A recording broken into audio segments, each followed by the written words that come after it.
So to find the frequency and time period from mass and spring constant, we can use the direct formula. So for time period, it's t equals to 2 pi square root of m over k.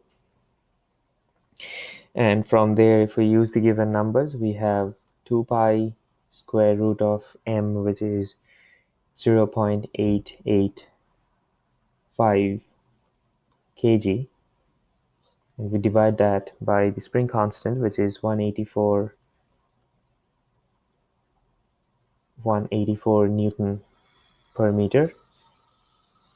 So that's equal to 0.4358 second, or if we approximate it, this is 0.436 second. So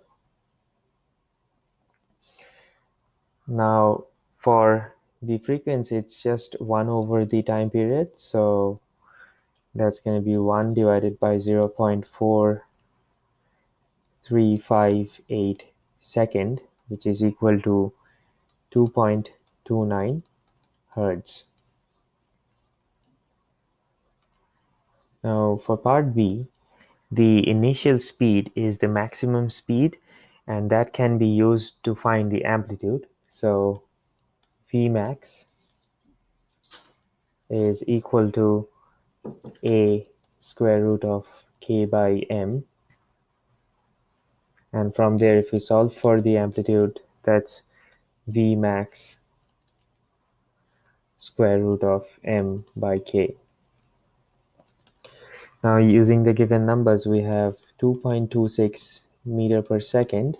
Then for the mass, it's 0.885 kg. And we divide that by 184 Newton per meter. So that's equal to 0.1567 meter, or that's roughly equal to 0.157 meter. For part C, the maximum acceleration can be found from the mass, spring constant, and the amplitude. So A max for the maximum acceleration, that's A times spring constant by m. So that's 0.1567 meter times the spring constant, 184 Newton per meter, and we divide that by the mass, which is 0.885 kg, which is equal to 32.6 meter per second squared. For part D, the maximum energy is the kinetic energy that the object has when that's at the equilibrium position. So E is equal to half of mv max squared. So that's half of 0.885 kg times v squared, which is 2.26 meter per second squared, which is equal to 2.2601 joule, or 2.26 joule. Now for the final part, we can use the conservation of mechanical energy for the oscillator.